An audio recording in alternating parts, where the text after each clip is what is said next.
I'm Chip Freund, and this is the Artist Spotlight, conversations with contemporary artists based on 5 simple questions that explore the artist's journey, creativity, and sources of inspiration.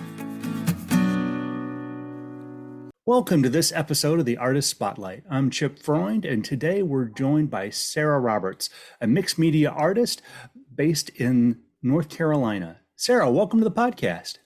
Thank you for having me. Before we dive into our questions, why don't you tell our listeners a little bit about what you're currently working on or a project maybe you just completed? Okay, well, all of my artwork is based on locations in the state of North Carolina, and I travel around the state and take pictures of things that seem interesting to me, like colorful leaves or other art or textures or historical buildings or well-known locations.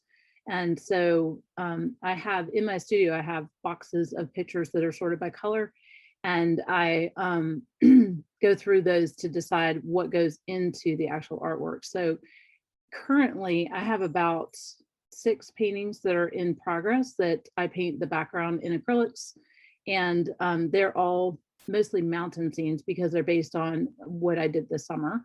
So the backgrounds to most of those are painted, and I'm getting ready to start going through my photo bins and decide which flowers are going to go into them, because most of the paintings have flowers, and I probably will be working on some snowmen and Christmas trees for Christmas. Okay, well, that's helpful. And it sounds interesting. I look forward to seeing the work when it's done. I've always thought you've got such a sense of life and whimsy in your work that I just puts a smile on my face every time I see one. So as we dive into our questions here, the first one is, what is your earliest memory of making art of any kind? I love that question. I have a photograph that my mom gave me that just makes me smile so much, because it's a picture of me as a tiny kid with a 8-pack of Crayola crayons sitting at the table. But I don't remember that. I just love that I have that picture. But my earliest memory of really making something was in preschool, when we were given melamine plates and you could draw on them with markers. It was a really big deal to have a marker when you're 3. And they were like, keep it on the plate and keep it safe. And my mom actually gave me the plate. So I have a picture of it here. I know that those of you that are listening can't see it, but I have these little 3-year-old drawings, and they just make my heart happy, because I remember making it, and I remember wrapping it up and giving it to my mom for Christmas. And it was a delight to make. And what a wonderful inspiration that you still have it and have that connection to those early days. So as we move forward in time, what brings you to your current media, or really mixed media? What brought you to this environment of creativity? So I grew up in the mountains of North Carolina, and we didn't have art education. You could get into band when you're in the 6th grade, but there was no visual arts skills. And there was one art class in high school, but by the time you get to high school, you felt like, well, that's for people who are artists. So I never took an art class until I went to college, and it was just, the requirements of just basic art and an art history class. And my husband was actually an art major, and he would haul me to the museums and be like, look at this, look at this. I'm like, it's a blue wall. I don't know about that. And I didn't think too much about art, other than that I really liked playing with mediums, until I started teaching elementary school. And I would, when I taught first and kindergarten, we did centers, and the centers were literacy based. There was like, go read around the room, and you'd walk around the room and write down words that you saw, or you'd review poems that you learned in class with a little pointer. And one of the things that kids could do was they could draw a picture from a book that we were reviewing for the week. And after a couple of years of teaching that, I started taking my kids that struggled the most, that were typically felt left out. They were kind of, outsiders, outliers, and they felt pretty bad about themselves because all these children were becoming literate and they were struggling with it. And so I decided that I was going to take all these old pictures that they drew, and we were going to make an art gallery and hang it in the hallway. And so we just put up a piece of poster paper And I would cover up the names on the pictures and let these students that were struggling be the curators. And so they started curating this little gallery that we put on the wall. Um, and this is over in Durham, North Carolina, in probably 2008, 2009, somewhere in there. And the other kids in the room were like, when do we get to do this? I'm like, oh, this is for a very special group. And all these kids wanted to be art curators. They wanted to be a part of what we were doing. And I started seeing the power of making Mm. things and the skills that students had where maybe they couldn't read, but they really could reproduce. And as I moved forward, I taught a lot of different grades. I taught fifth grade for a while, and we started integrating art into some of the social studies and some of the science, and those kids really liked it too. And I started thinking to myself, I really love this. I fell in love with art being something that mattered. So by 2012, I was doing a lot of art-based things in our literacy groups, and I was back teaching a K1 combo at that point. And a PE teacher came by my room and she's like, why don't you do this for a living? And I said, Yeah.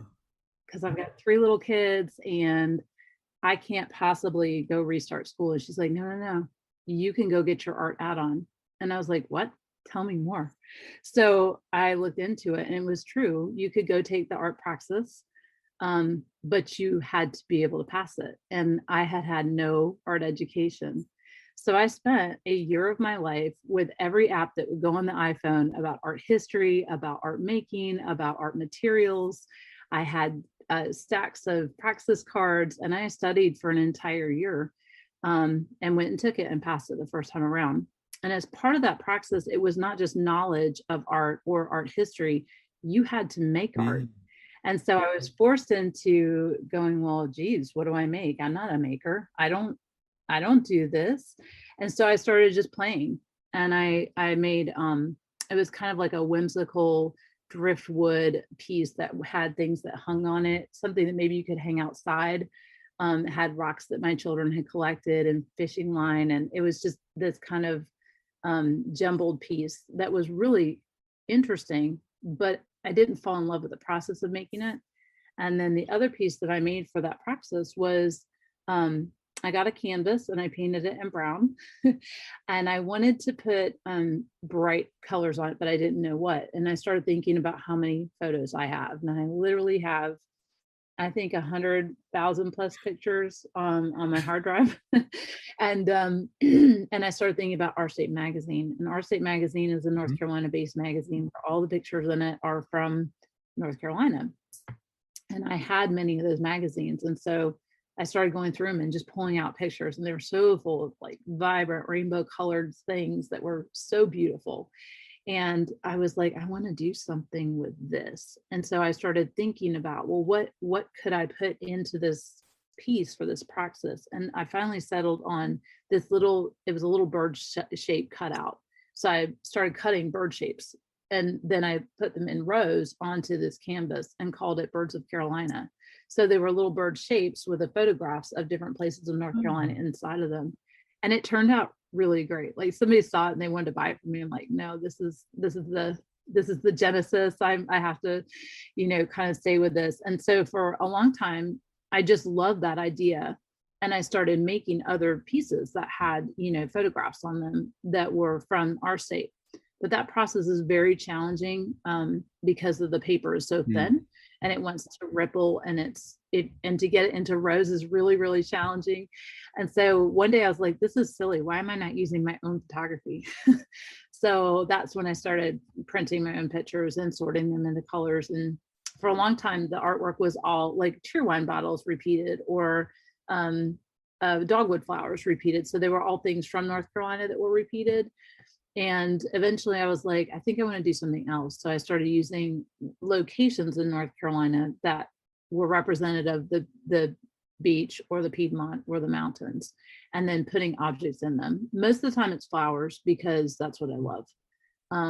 And also it's just nice and bright colors. So all of that kind of came from trying to pass that praxis and it kind of morphed into what I make today. Wow, what a great genesis story for your art career. That's very cool. One of the things I've enjoyed about doing this podcast is everybody's got a different path to where they are as an artist. You know, for the most part, I'm fully self-taught. I took one photography class in college, and I had some rudimentary art growing up, but all of the things I've really taught myself. Similar to, I guess, how you got there, but you had a Yeah. motivation to get through the praxis. You know, yet Yes. other artists, you know, have I've had on the podcast have had a bachelor in fine arts. I think I even had a master in fine arts, and it's just an interesting field where you can get to be a professional artist via so many different paths. True. Which then brings us to what inspires your art? Where does it come from?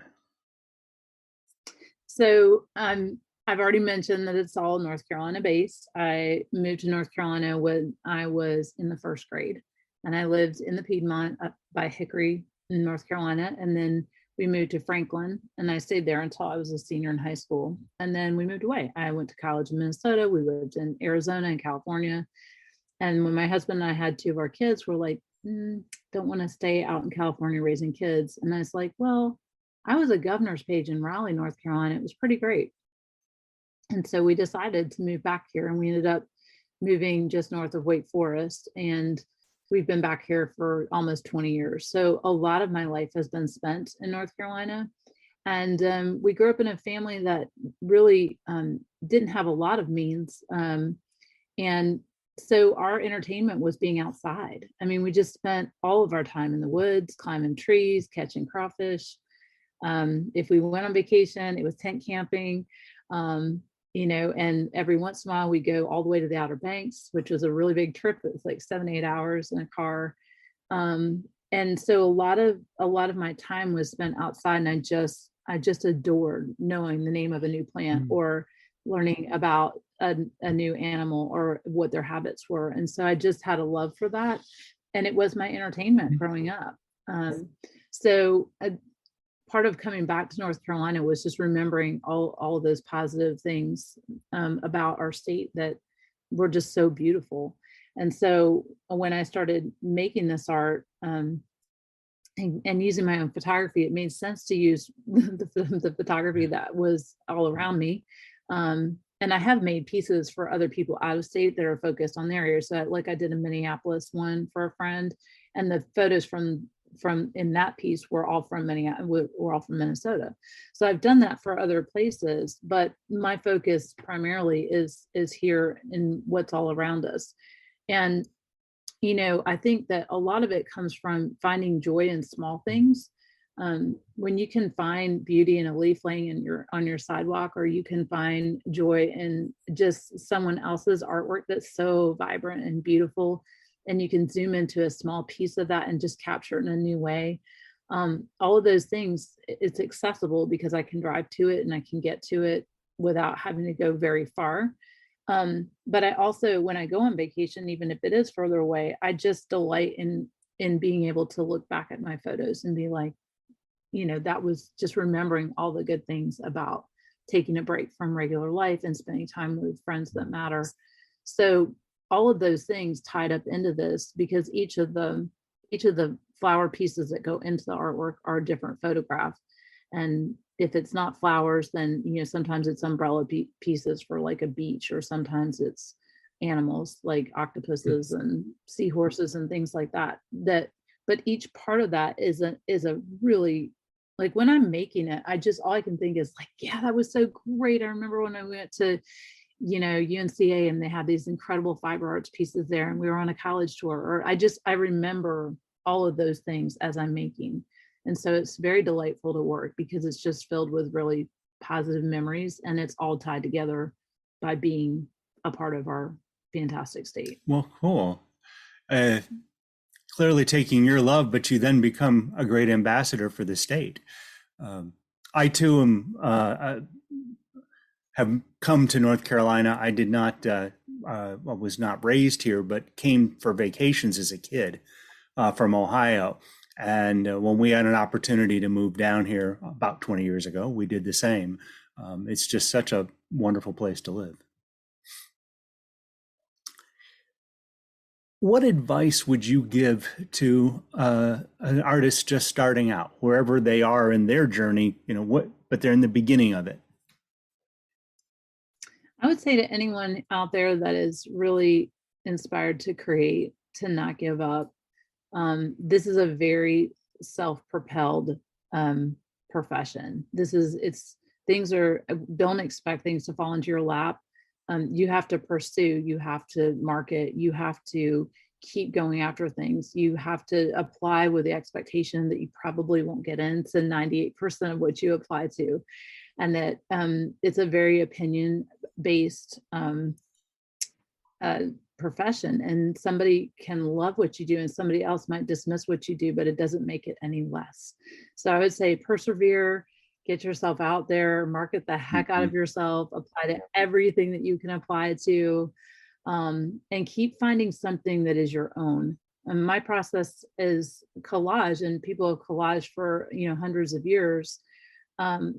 And they've used found objects and things like that, but they haven't quite done it the way I do it. And I think it's important to find a process that's kind of yours, because it will help set you apart. Oh, I think that's very sound advice.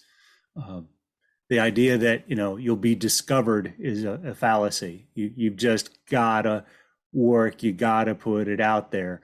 And network, talk to people. I mean, I have a mural up in Wake Forest right now because I worked with guilds and I worked with the Renaissance Center, and I found out about opportunities. And if you don't do that, you'll never know, because they won't just come walking up to your door and be like, "Hey, I heard you were an artist. Can you make this?" Exactly.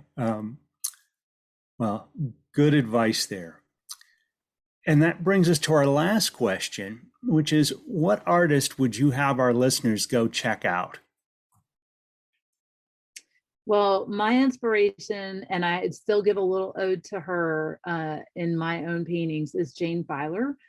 Jane is an artist that is based in Chapel Hill, North Carolina. She worked for the university and was a teaching artist for a long time. And now she resides between Chapel Hill and New Mexico, and Bald Head Island. She's got 3 locations. And her artwork it's not something that you can go purchase because she's in such high demand that it goes straight through an art dealer and then it's sold immediately. But you can see it locally. You can go to the RDU airport and go down by the overseas dismissal area, and there's a mega mural that she painted down there. Her artwork has been purchased by Duke Hospital and is in some of the big offices at Big Duke. And you certainly can view it online. And every once in a while, she still offers a class that you can go join her at. So if you watch her on her website, but I went to 2 retreats with her down at Emerald Isle, and she would take the time to show us her process. And she's a visionary artist, and she doesn't know what she's going to paint until she just starts putting some paint down, and she blocks it out. And then she's like, I think this looks like a person down here. And oh, I think this looks like this. And just to watch the way things unfold in front of her, she almost goes into this trance-like state. And the pieces that she produces are full of color.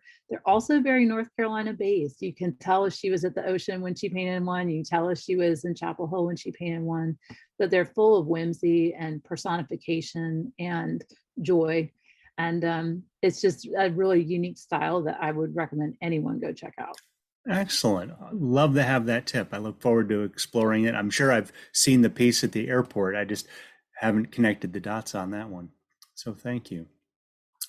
And that brings us to the end of our questions and our time together today. And I thank you for it. It's gone by very quickly.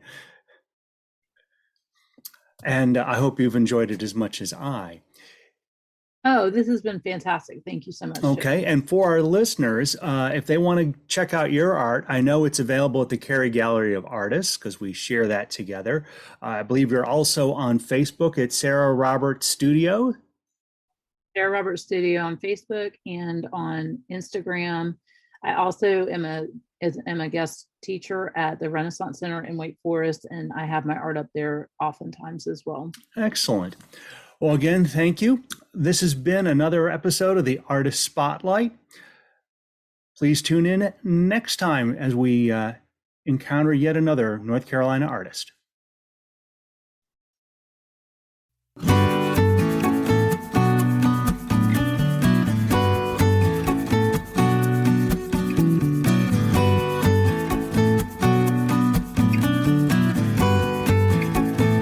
Thank you for joining us. This has been the Artist Spotlight with Chip Freund. Find accompanying blog posts at chipfreundphoto.com/blog, and you may subscribe to our show on Amazon Music, Apple Podcasts, Spotify, or wherever you like listening.